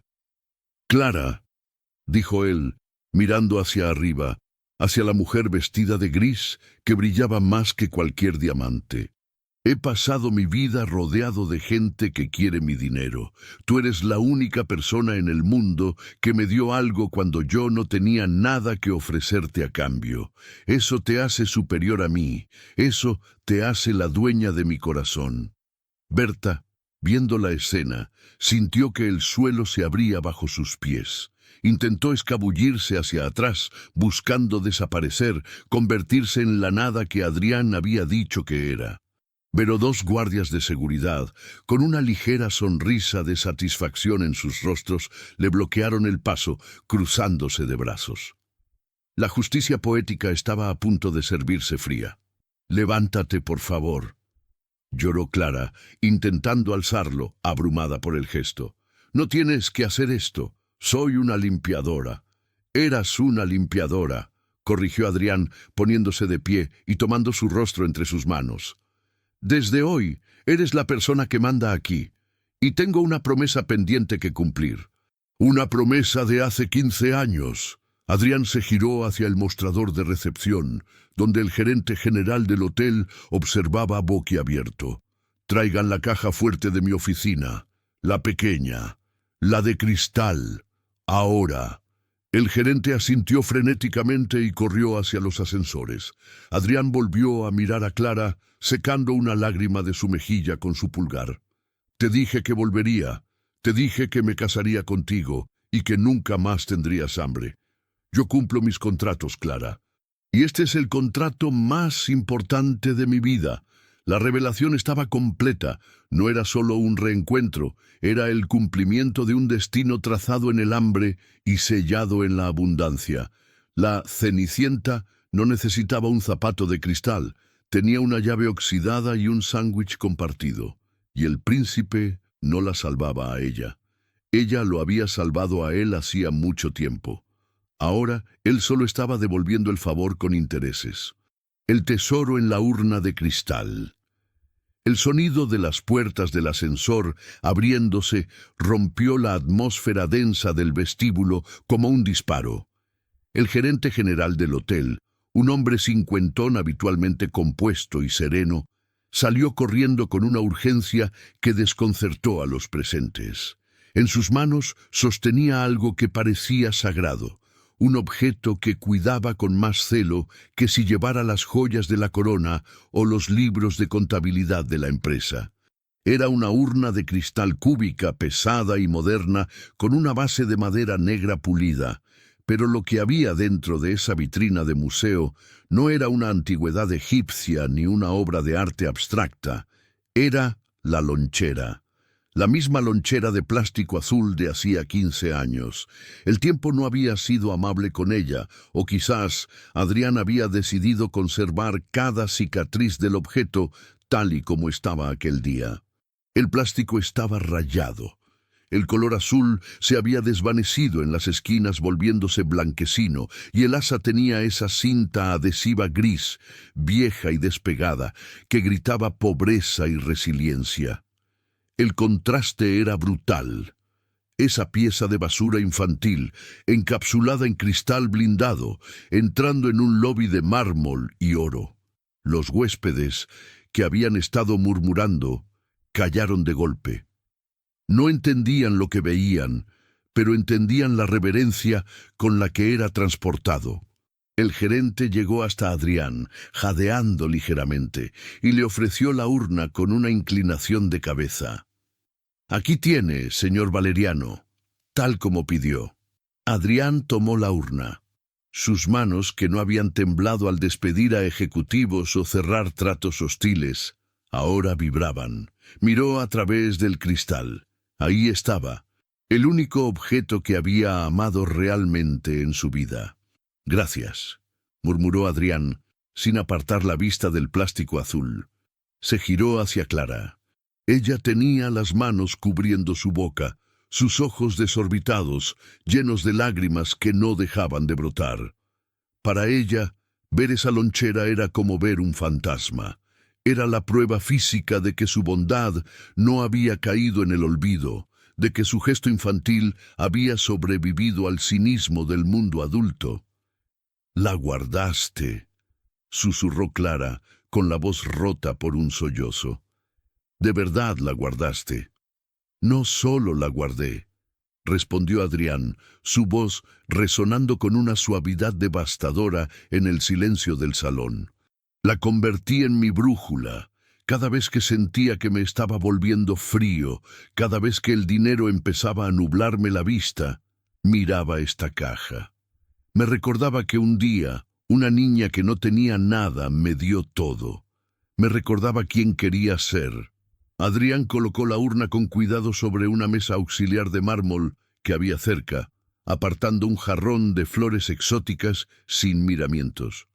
Con un movimiento preciso, desbloqueó los cierres de seguridad de la urna de cristal y levantó la tapa protectora. El aire del hotel pareció cambiar. Ahora no había barreras. La lonchera estaba ahí, expuesta, real. «Te dije que el cierre se rompió cuando me llevaron», dijo Adrián, señalando el mecanismo de plástico defectuoso de la lonchera. «Y te dije que guardé la pieza». Adrián se quitó la cadena de oro blanco del cuello, dejando que el pequeño trozo de metal oxidado colgara libremente. Luego miró a Clara con una intensidad que le quemaba la piel. «Tú tienes la llave, Clara, y yo tengo el cierre. Si esto es un sueño, si esto es una mentira, como dice esa mujer», Adrián señaló vagamente hacia donde Berta temblaba de miedo. «Entonces, la llave no encajará. Pero si es verdad, si lo que sentimos ese día fue real, entonces abre la caja». Clara, temblando como una hoja al viento, dio un paso al frente. Sus dedos, enrojecidos y ásperos por años de lejía y trabajo duro, buscaron la llavecita que colgaba de su cuello. La desató con torpeza, luchando contra el nudo del hilo negro, hasta que la tuvo libre en la palma de su mano. Era un pedazo de metal minúsculo, oxidado, insignificante para el mundo. Adrián tomó la pieza del cierre que llevaba al cuello y la sostuvo en su lugar, completando el mecanismo roto de la lonchera. «Inténtalo», la animó él. El vestíbulo entero contuvo la respiración. 200 personas mirando. Berta, con los ojos inyectados en sangre, rezaba mentalmente para que no funcionara, para que fuera una coincidencia, para que la llave fuera de otro diario, de otra caja, de otro recuerdo. Clara acercó la llave. Sus manos chocaron con las de Adrián, piel con piel, pasado con presente. Insertó la llave en la ranura. El metal chirrió ligeramente, resistiéndose por el óxido de los años. Clara empujó un poco más, mordiéndose el labio inferior. Adrián no la ayudó. Dejó que fuera ella. Y entonces se escuchó. Clic. Un sonido seco, pequeño, mecánico. Pero en ese contexto sonó como el disparo de un cañón. El mecanismo cedió. La cerradura se abrió. Clara soltó un grito ahogado y retrocedió un paso, llevándose las manos al pecho. Adrián cerró los ojos un momento, dejando escapar el aire que había estado reteniendo durante 15 años. Una lágrima solitaria, pesada, rodó por su mejilla perfecta. «Encaja», dijo Adrián, abriendo los ojos y mirando a la multitud desafiante. «Encaja perfectamente, porque no hay mentiras aquí. Solo hay una memoria que fue más fuerte que el tiempo». Se giró hacia Berta, que ahora parecía haber encogido 10 centímetros. La mujer estaba pálida, boqueando como un pez fuera del agua. Su narrativa de odio se había desmoronado ante la evidencia mecánica del amor. «Señora Berta», dijo Adrián, y su tono cambió. Ya no era suave. Era la voz del juez, dictando sentencia. «Usted dijo que ella no pertenecía aquí, que el agua y el aceite no se mezclan. Tiene razón, la pureza de ella no se mezcla con la suciedad de su actitud». Adrián levantó la tapa de la lonchera azul. El interior estaba vacío de comida, pero no estaba vacío de significado. Adrián metió la mano dentro, sus dedos rozando el plástico viejo, y sacó algo que había colocado allí esa misma mañana, impulsado por esa intuición loca que le había dicho que hoy era el día. No era un sándwich. Clara miró, hipnotizada. La realidad a su alrededor se desdibujaba. Solo veía a Adrián, solo veía al niño que le prometió volver, y ahora el niño era un hombre, y el hombre estaba a punto de reescribir su destino. El clímax emocional y la justicia divina. Lo que Adrián sacó de la lonchera no fue un anillo de diamantes obscenamente grande. No. Adrián sabía que un diamante de 10 quilates hubiera sido un insulto a la historia de ellos, una vulgaridad que gritaba dinero donde debía haber sentimiento. Lo que sacó fue un anillo sencillo, una banda de oro simple, pero con una incrustación muy particular en el centro, una pequeña piedra azul, del mismo color exacto que la lonchera. Lo había mandado a hacer hacía años, diseñado por él mismo, esperando el momento de encontrar el dedo que merecía llevarlo. Adrián sostuvo el anillo entre sus dedos y se giró primero hacia Berta. Necesitaba limpiar el camino antes de construir el futuro. «Antes de hacer lo que he venido a hacer», anunció Adrián, su voz proyectándose con fuerza, «hay que sacar la basura, y no me refiero a las bolsas negras». Caminó 2 pasos hacia Berta. La mujer, que había aterrorizado a Clara durante meses, que la había hecho sentir menos que un insecto, ahora temblaba ante la presencia del poder real. «Berta», dijo Adrián, mirándola con una frialdad que helaba la sangre, «durante años has usado tu pequeño puesto de poder para aplastar a gente que considerabas inferior. Has humillado a Clara por tener las manos sucias de trabajo honesto, mientras tú tienes el alma podrida de arrogancia». «Señor Valeriano, por favor, tengo familia, tengo hipoteca», empezó a lloriquear Berta, sus lágrimas arrastrando el rímel barato por sus mejillas. «Clara también tenía familia», la cortó Adrián, implacable. «Clara tenía una madre enferma y tú no tuviste piedad. Clara tenía hambre y tú te burlabas. Hoy la balanza se equilibra». Adrián se volvió hacia el jefe de seguridad. «Quítenle la credencial. Ahora». El guardia se acercó y arrancó la tarjeta de identificación del uniforme de Berta. «Estás despedida», sentenció Adrián, «y te asegurarás de que nadie en esta industria vuelva a contratarte. Pero no te irás por la puerta principal. La puerta giratoria es para los huéspedes y para la gente que tiene honor». Adrián señaló con el dedo hacia el fondo del pasillo, hacia la oscuridad de las áreas de servicio. «Te irás por la puerta de carga, por donde sacan los desperdicios, y caminarás. No quiero que uses el transporte del personal. Quiero que camines y sientas lo que es estar en la calle, sin protección, sin título, sin nada. Tal vez así, cuando tengas frío y hambre, aprendas la lección que Clara me enseñó a mí con 10 años». «No puede hacerme esto», chilló Berta, mientras los guardias la agarraban de los brazos. «Ya lo hice», respondió Adrián dándole la espalda. «Sáquenla. Ensucia mi vista». Los guardias arrastraron a Berta, que gritaba y pataleaba a través del lobby. Los huéspedes, lejos de defenderla, se apartaron con asco. La justicia era brutal, pero necesaria. El silencio que siguió a su salida fue purificador. El aire se sentía más ligero. Adrián respiró hondo y regresó al centro del salón, donde Clara seguía de pie, temblando, procesando la caída de su verdugo y la elevación de su propia existencia.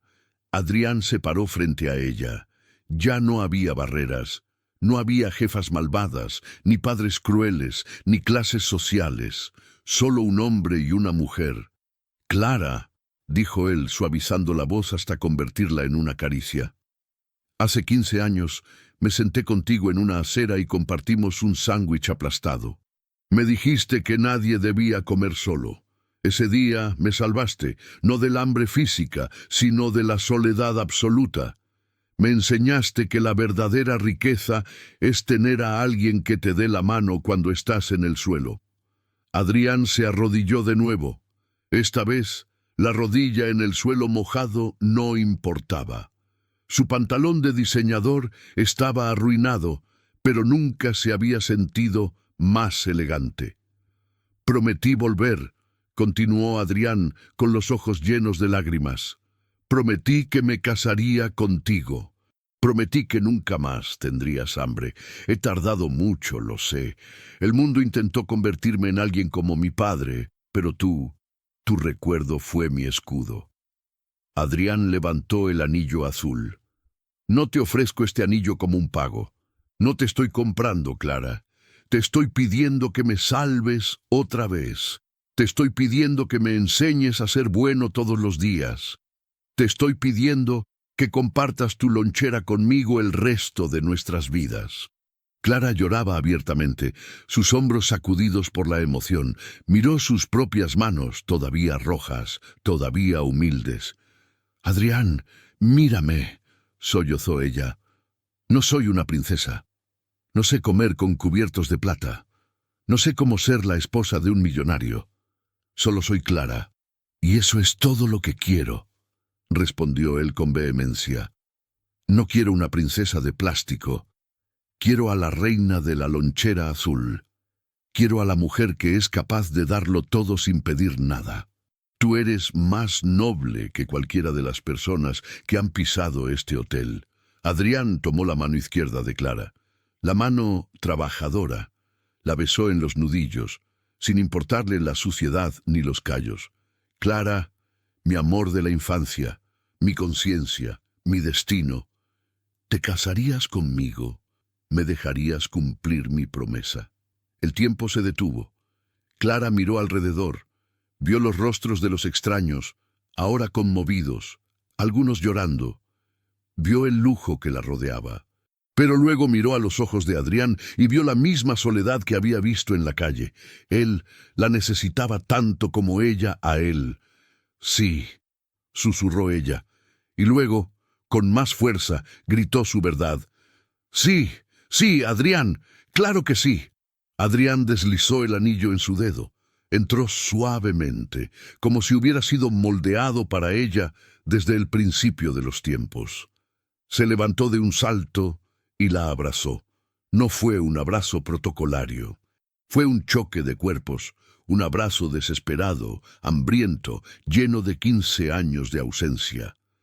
Adrián la levantó en el aire, girando con ella, mientras Clara enterraba su rostro en el cuello de él, mojando su camisa con lágrimas de felicidad pura. Y entonces sucedió algo inesperado. Alguien comenzó a aplaudir.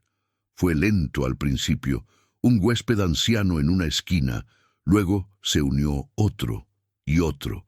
En segundos, el vestíbulo entero del Grand Hotel Horizon estalló en una ovación atronadora. Los millonarios, los camareros, los recepcionistas, todos aplaudían. No aplaudían por el dinero, aplaudían porque acababan de presenciar un milagro, la victoria del amor humano sobre la frialdad del mundo. Adrián bajó a Clara, pero no la soltó. La mantuvo pegada a su costado, protegiéndola, mostrándola al mundo con orgullo. ¿Tienes hambre?, le preguntó al oído, con una sonrisa cómplice. Clara rió entre lágrimas, tocando el anillo azul en su dedo. Mucha, pero esta vez invito yo. Todavía tengo medio paquete de galletas en mi taquilla. Adrián soltó una carcajada sonora, la primera carcajada verdadera que resonaba en ese hotel en años. Acepto, pero solo si lo compartimos. Se dieron la vuelta y caminaron hacia la salida, no hacia la limusina, sino hacia la calle, hacia la vida, dejando atrás la urna de cristal y llevándose el uno al otro. La promesa estaba cumplida. El niño y la niña de la reja oxidada finalmente habían llegado a casa. La redención, el legado y el amor infinito. Subparte 13.1. Caminando hacia la libertad. La puerta giratoria del Grand Hotel Horizon dio una última vuelta, escupiendo a la calle no a un jefe y a una empleada, sino a dos sobrevivientes. El aire de la ciudad los golpeó en la cara. No era el aire acondicionado, filtrado y perfumado del vestíbulo. Era aire real. Olía a asfalto caliente, a tubos de escape, a comida callejera y a lluvia inminente. Para Adrián y Clara, olía a gloria. El chofer de Adrián, que había estado esperando junto a la limusina blindada con el motor en marcha, se enderezó al ver salir a su jefe. Abrió la puerta trasera con rapidez profesional, esperando que la pareja subiera para ser llevada a algún restaurante de 5 tenedores o a la mansión del centro. Adrián se detuvo frente al coche negro y brillante. Miró su propio reflejo en la ventana tintada. Vio a un hombre con la ropa manchada de agua sucia, pero con una sonrisa que nunca había tenido antes. Luego miró a Clara, quien apretaba su mano con fuerza, como si temiera que el suelo fuera a desaparecer. «No», dijo Adrián al chofer. El hombre parpadeó, confundido. «Señor, ¿a dónde quiere que los lleve?» Adrián miró a Clara. «¿A dónde vamos?», le preguntó, cediéndole el control por primera vez en la historia de la empresa. Clara miró la limusina. Ese coche representaba el mundo que la había expulsado, el mundo que la había humillado. Luego miró hacia la acera, hacia la gente común que caminaba, hacia el puesto de tacos de la esquina. «Quiero caminar», dijo ella con voz tímida pero firme. «Quiero que el viento me seque el uniforme y quiero comer esas galletas que te prometí». Adrián asintió, volviéndose hacia el chofer. «Tómate el día libre, Roberto. Ve a casa con tu familia, y si tienes hijos, llévalos al parque. No dejes que esperen a tu cumpleaños para verte». El chofer, sorprendido por la humanidad repentina de su jefe autómata, sonrió y asintió. «Gracias, señor Valeriano. Muchas gracias». El coche arrancó y se fue, dejando un espacio vacío en la acera.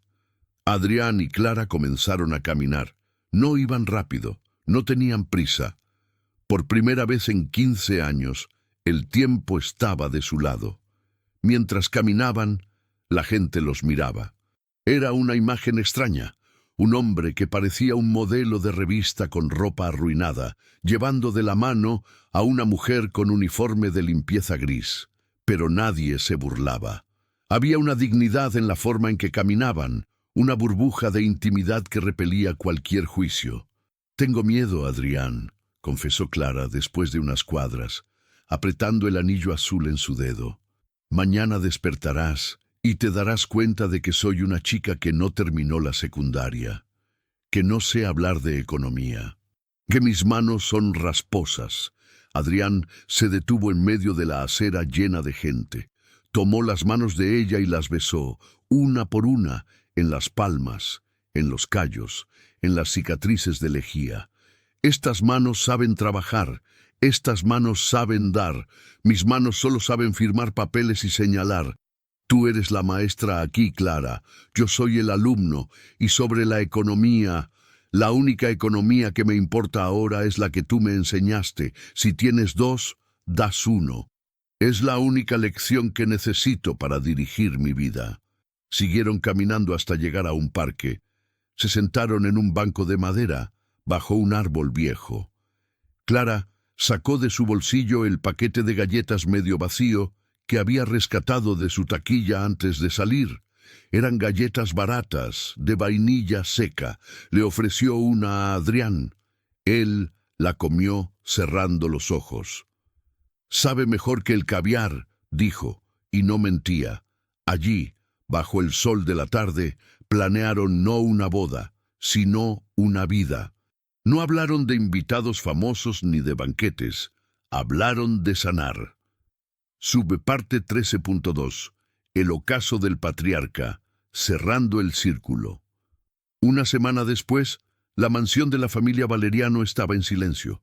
Era un silencio diferente al de la infancia de Adrián. Ya no era un silencio de abandono, sino de decadencia. En la terraza trasera, mirando hacia el jardín inmenso y perfectamente cuidado que nadie usaba, estaba don Rogelio. El gran magnate, el hombre que había hecho temblar a la bolsa de valores, ahora era un anciano consumido por la enfermedad, sentado en una silla de ruedas de alta tecnología que parecía más una cárcel que una ayuda. Su cuerpo estaba débil, pero su mente seguía atrapada en su orgullo. Escuchó pasos. No eran los pasos rápidos de las enfermeras, eran pasos firmes.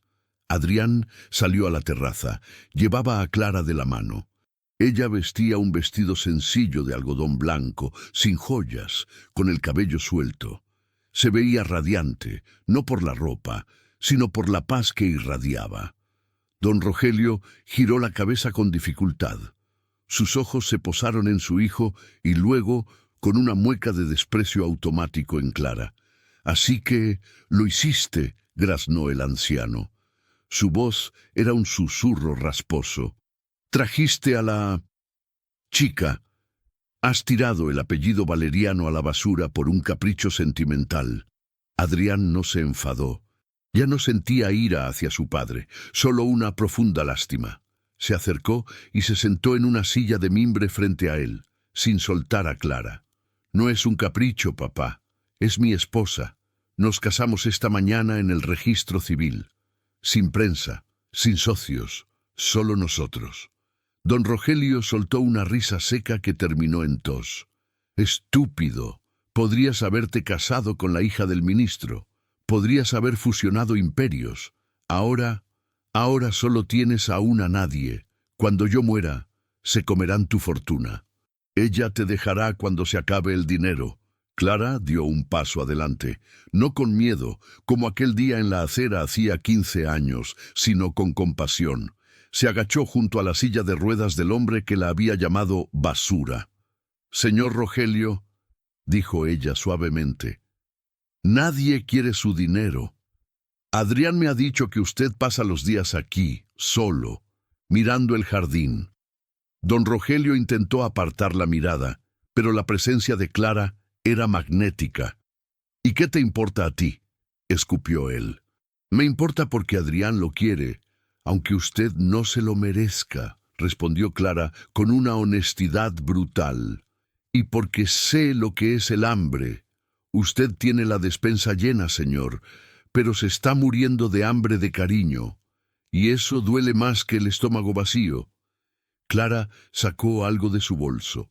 No era un documento legal para reclamar herencia. Era la vieja foto arrugada de los dos niños en la reja. La puso sobre las piernas cubiertas por una manta de cachemira del anciano. «Mire esa foto», dijo Clara. «Adrián no estaba sonriendo porque yo le diera un sándwich. Estaba sonriendo porque alguien se sentó con él. Usted lo dejó solo ese día. Yo no pienso dejarlo solo nunca. Esa es la diferencia entre su imperio y el nuestro».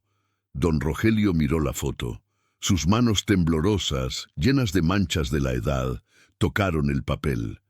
Vio a su hijo pequeño, vio la soledad que él mismo había provocado. Por primera vez en décadas, la armadura de hierro se agrietó. Él me odia», murmuró el anciano sin mirar a Adrián. «No te odio, papá», intervino Adrián, poniéndose de pie y poniendo una mano en el hombro de su padre. Te perdono por no saber amar, pero no voy a vivir como tú. Nosotros vamos a construir algo diferente». Don Rogelio no pidió perdón. Su orgullo no se lo permitía, pero cuando se dieron la vuelta para irse, una lágrima solitaria rodó por la mejilla del viejo magnate y cayó sobre la foto, justo sobre la imagen de la lonchera azul. Fue su única confesión. Se quedó solo en su terraza de mármol, rodeado de riqueza, entendiendo demasiado tarde que el verdadero éxito se acababa de marchar por la puerta de jardín tomado de la mano.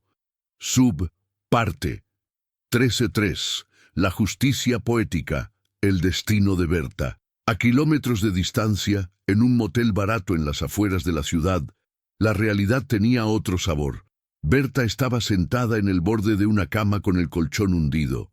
Llevaba puesto un uniforme, pero no era el elegante traje sastre del Grand Hotel Horizon. Era un delantal azul de plástico, pesado y feo, de una planta procesadora de pescado. Sus manos, que antes solo tocaban listas de asistencia y bolígrafos caros, ahora olían a pescado crudo y estaban hinchadas por el hielo. Había intentado conseguir trabajo en otros hoteles. Había llamado a sus contactos, pero la voz de Adrián Valeriano tenía peso. «No contraten a quien humilla», se había corrido la voz. Nadie quería asociarse con ella. Encendió la pequeña televisión vieja de la habitación. En las noticias locales pasaban un reportaje breve. El empresario Adrián Valeriano sorprende al mundo empresarial renunciando a su salario de CEO para destinarlo a obras benéficas, tras su boda secreta con una ex empleada de su compañía. Fuentes cercanas dicen que es una historia de amor verdadero. Berta miró la pantalla. Vio una foto borrosa de Adrián y Clara saliendo del registro civil, sonriendo, mirándose como si fueran los dueños del universo. Berta sintió una punzada de envidia, pero luego algo más pesado. Vergüenza. Miró sus propias manos sucias, Recordó cuántas veces le gritó a Clara por tener las manos así. Ahora entiendo, susurró a la habitación vacía. El trabajo no ensucia. Lo que ensucia es el alma. Apagó la televisión y se acostó, agotada, sabiendo que al día siguiente tendría que levantarse a las 4 de la mañana para ganarse el pan. La vida, finalmente, le estaba enseñando la lección que se había negado a aprender por las buenas.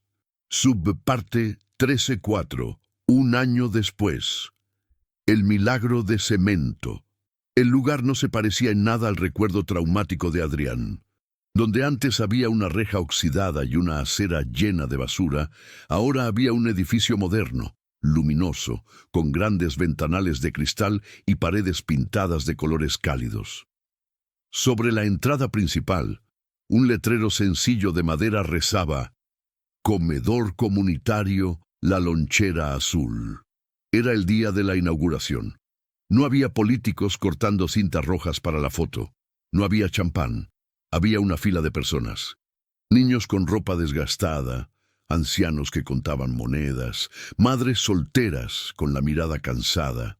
La misma gente que la sociedad intentaba no ver. En el interior, el olor era delicioso. Olía a sopa caliente, a pan recién horneado y a dignidad. Mesas largas de madera llenaban el espacio. En la cocina, con un delantal blanco manchado de salsa de tomate, estaba Adrián. No estaba supervisando, estaba sirviendo. El hombre que antes movía millones de dólares, ahora movía cucharones de estofado con la misma pasión. Sudaba, estaba despeinado y nunca se había visto más feliz. A su lado, dirigiendo la orquesta de voluntarios, estaba Clara. Ya no era la chica tímida. Se movía con autoridad, pero con dulzura. «Más pan a la mesa 4», gritaba con una sonrisa. «Y asegúrense de que el señor López tome su medicina». Adrián se detuvo un segundo para mirarla. Verla allí, en su elemento, alimentando al mundo, le llenó el pecho de un orgullo que casi le dolía. Se acercó a ella con un plato de comida. «Jefa», dijo él, tocándole el hombro. «Te olvidaste de alguien». Clara se giró, secándose el sudor de la frente. «¿De quién? Ya servimos a todos los de la fila». «De ti», dijo Adrián, ofreciéndole una cucharada de estofado. «Regla número 1. Nadie come solo». Clara sonrió, esa sonrisa que le faltaba un diente de leche en la infancia y que ahora estaba completa, iluminando la habitación. Abrió la boca y aceptó la comida de manos de su esposo. «Está delicioso», dijo ella. «Tiene el ingrediente secreto», respondió Adrián guiñándole un ojo. «Amor y un poco de sal, pero sobre todo amor».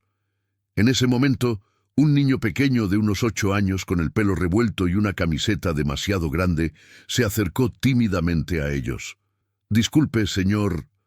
«Señora», dijo el niño mirando sus zapatos rotos. Adrián se agachó inmediatamente poniéndose a su altura. «Dime, campeón, ¿te quedaste con hambre?» «No, estoy lleno, gracias», dijo el niño. «Es que mi hermanita está afuera. Le da vergüenza entrar porque dice que está sucia». Adrián y Clara intercambiaron una mirada que contenía 15 años de historia. Clara se agachó junto a Adrián. «Dile que entre», dijo ella con voz suave. «Aquí nadie está sucio. Aquí todos somos familia». El niño corrió hacia la puerta. Adrián se levantó y abrazó a Clara por la cintura. Miraron a través de los ventanales cómo el sol se ponía sobre la ciudad. «Lo logramos», susurró Adrián. «Cumplimos la promesa». «No», corrigió Clara, apoyando la cabeza en su hombro. «Apenas estamos empezando. Hay muchas loncheras vacías ahí fuera, Adrián, y tenemos toda una vida para llenarlas». Subparte 13.5. Epílogo final. La cámara se aleja lentamente del comedor lleno de risas y ruido de cubiertos. Sale a la calle, sube hacia el cielo, mostrando la ciudad inmensa, en una vitrina dentro del comedor, protegida no como un trofeo, sino como un recordatorio, descansa la vieja lonchera azul. Ya no está cerrada. La tapa está abierta, como si siempre estuviera lista para ofrecer lo que tiene dentro. La voz en off de Adrián, calmada y profunda, cierra la historia. Me pasé la mitad de mi vida creyendo que el poder se medía en lo que podías retener. Dinero, propiedades, control. Estaba equivocado. El verdadero poder, el único que no se pudre con el tiempo, es lo que eres capaz de soltar. Un trozo de pan, una mano amiga, un perdón. Clara me enseñó que no hace falta ser millonario para ser rico. Solo hace falta tener el valor de no dejar a nadie atrás. Al final, el amor es la única inversión que siempre, siempre devuelve el doble. La pantalla se va a negro. Aparece una última frase en letras blancas sencillas. Nadie es tan pobre que no pueda regalar una sonrisa, ni tan rico que no la necesite. Fin.